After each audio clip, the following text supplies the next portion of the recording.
जय श्री राधे दोस्तों, कैसे हैं आप सब। आशा करती हूँ आप सब स्वस्थ होंगे, मस्त होंगे, सुरक्षित होंगे। दोस्तों, जैसा कि हम सब जानते हैं कि कल चंद्र ग्रहण है। ग्रहण का तो नाम ही सुनकर लोग डर जाते हैं, पर ऐसा नहीं है। हमेशा ग्रहण खराब नहीं होते। कभी कभी ग्रहण शुभ फलदायी भी होते हैं और हमारे जीवन में ढेर सारी खुशियाँ लेकर आते हैं, बहुत सा परिवर्तन लेके आते हैं, जिससे हमारे जीवन की सभी बाधाएं समाप्त होती हैं। तो दोस्तों, सही समझा आपने कि मैं क्या बताने जा रही हूँ आप सबको। हाँ, हम सब विवाह में हो रही देरी को लेकर अक्सर परेशान रहते हैं। तो चलिए जानते हैं इस वीडियो के माध्यम से कि कल अर्थात 8 नवंबर दिन मंगलवार को हम ऐसा क्या उपाय करें जिससे कि हमारे विवाह में आ रही बाधाएं दूर हो सके।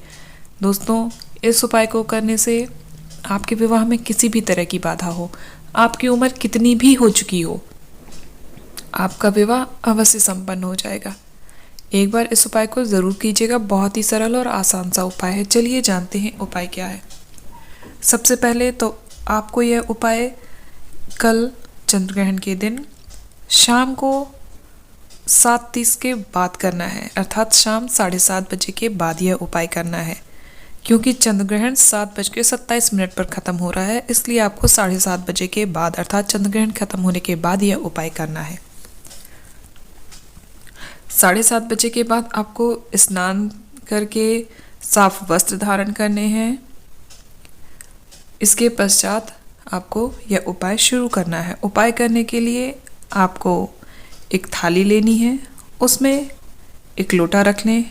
लोटे में थोड़ा सा कच्चा दूध, दही, कुछ मीठा अर्थात चीनी, मिश्री, गुड़, कुछ भी आप मिला सकते हैं, बताशा, जो भी मिलाना हो कुछ मीठा मिला लीजिए।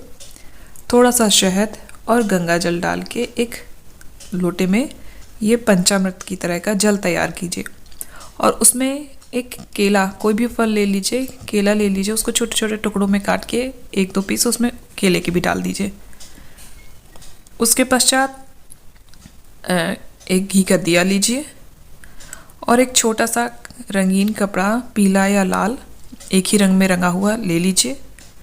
उसके साथ ही आपको 7 लौंग, 7 इलायची, 7 हल्दी की गांठें लेनी है और ये सब सामग्री थाली में रखकर आपको अपने पास के शिव मंदिर जाना है।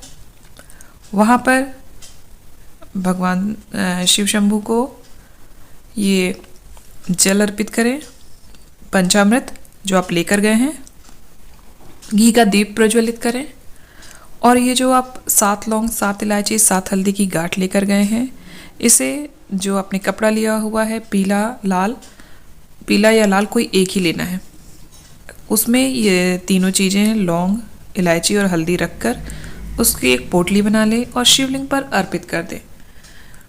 उसके पश्चात भोलेनाथ से विनती करें कि आपके विवाह में जो अड़चने आ रही हैं कृपा कर उसे दूर करें और आपके द्वारा अर्पित ये सामग्रियाँ स्वीकार करें, आपकी पूजा स्वीकार करें। दोस्तों, ये पोटली शिवलिंग पर चढ़ाने के पश्चात इस मंत्र का 108 बार जाप करना है वहीं पर बैठ के। अगर आप लड़के हैं या आप माता पिता हैं और अपने बेटे के लिए कर रहे हैं ये उपाय, तो आपको ओम शुम शुक्राय नमः, ओम शुम शुक्राय नमः इस मंत्र का 108 बार जाप करना है। और यदि आप लड़की हैं या लड़की के माता पिता हैं और अपनी बेटी के लिए उपाय कर रहे हैं, तो आपको ओम ब्रह्म बृहस्पते नमः, ओम ब्रह्म बृहस्पते नमः इस मंत्र का जाप करना है 108 बार वहीं शिवलिंग के सम्मुख बैठकर।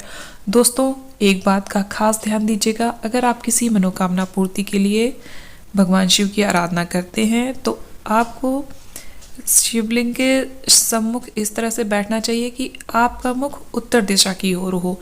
जब आप अपनी मनोकामना शीघ्र पूर्ण करना चाहते हैं तो आपको उत्तर दिशा की ओर मुख करके बैठना चाहिए। उम्मीद करती हूँ आप यह याद रखेंगे। कुछ खास बातें हैं जिनका अगर हम ध्यान रखें अपनी पूजा पाठ में तो हमारी पूजा शीघ्र ही स्वीकार होती है। ऐसा नहीं है कि हम पूजा करते रहते हैं और भगवान हमारी आराधना स्वीकार नहीं करते। अक्सर हमसे छोटी मोटी गलतियाँ होती रहती है जिनकी वजह से हमारी पूजा स्वीकार नहीं होती है। इसलिए हमें अगर हम पूजा अर्चना करते हैं तो उसकी सही विधि मालूम होनी चाहिए और शिवलिंग में के सम्मुख अगर आप कोई विश पूरी करना चाहते हैं तो उत्तर दिशा की ओर मुख करके ही जल अर्पित करना चाहिए और पूजा करनी चाहिए। दक्षिण दिशा में तो मुख बिल्कुल भी नहीं करना चाहिए। बाकी आप किसी भी दिशा में कर सकते हैं, लेकिन मनोकामना पूर्ति हेतु उत्तर दिशा में मुंह करके बैठना चाहिए। चलिए खैर, इस बात का आप ध्यान रखिएगा। इसके पश्चात ये मंत्र जाप करने के पश्चात भोलेनाथ से आपकी आराधना में जो भी गलतियां हुई हों उसके लिए क्षमा मांगे और पुनः एक बार विनती करें कि आपके बच्चे के विवाह में या आपके विवाह में विलंब हो रहा है, कृपा कर प्रभु इसे दूर करे और शीघ्र विवाह के योग बनाए। उसके पश्चात ये जो पोटली आपने अर्पित की है उसे उठाकर भगवान से इजाज़त मांगे कि कृपया वो आपको ये पोटली अपने साथ ले जाने का इजाज़त दें और आशीर्वाद दें कि ये पोटली जब तक आपके घर में है उसके पहले ही आपका विवाह तय हो जाए। इसके पश्चात ये पोटली लेकर घर वापस आ जाएं और अपने घर के मंदिर में रख दें और नित्य प्रतिदिन इसकी पूजा करनी है आपको। 7 दिन तक इस तरह से करना है और 7 दिन बाद 8वें दिन ये पोटली ले जाकर पास के किसी जलाशय मतलब बहते जल में प्रवाहित कर दें। अगर बहता जल नहीं है, अगर आपके आसपास है और आप जा सकते हैं, जाने में सक्षम हैं, तो इसे बहते जल में ही प्रवाहित करनी है। अगर नहीं है तो किसी साफ स्थान पर गड्ढा खोदकर गहरा गड्ढा खोदे जिससे कि उसके निकलने की संभावना ना हो। जगह स्थान साफ होना चाहिए, वहाँ पर गड्ढा खोद के उसे गाड़ दें। देखिएगा दोस्तों, बस इस छोटे से उपाय से कैसे आपकी कुंडली से हर तरह के दोष, राहु केतु शनि, कोई भी दोष हो वो सब दूर होंगे और आपके विवाह के मार्ग खुलेंगे। तो एक बार पूरे विश्वास के साथ उम्मीद करती हूँ आप सब ये उपाय अवश्य करेंगे। उम्मीद करती हूँ कि आपको उपाय समझ में आया है, कैसे करना है सब कुछ समझ में आया है। अगर नहीं, कोई परेशानी है, कोई दिक्कत है, कुछ पूछना है तो आप मुझसे सब पूछ सकते हैं, मैं आपकी हेल्प ज़रूर करूँगी। अगर उपाय अच्छा लगा है तो प्लीज़ वीडियो को लाइक, सभी के साथ शेयर और चैनल को सब्सक्राइब ज़रूर कीजिएगा, जिससे कि आने वाले वीडियोस की नोटिफिकेशन आपको समय पर मिलते रहे और आप उनका लाभ उठा सके।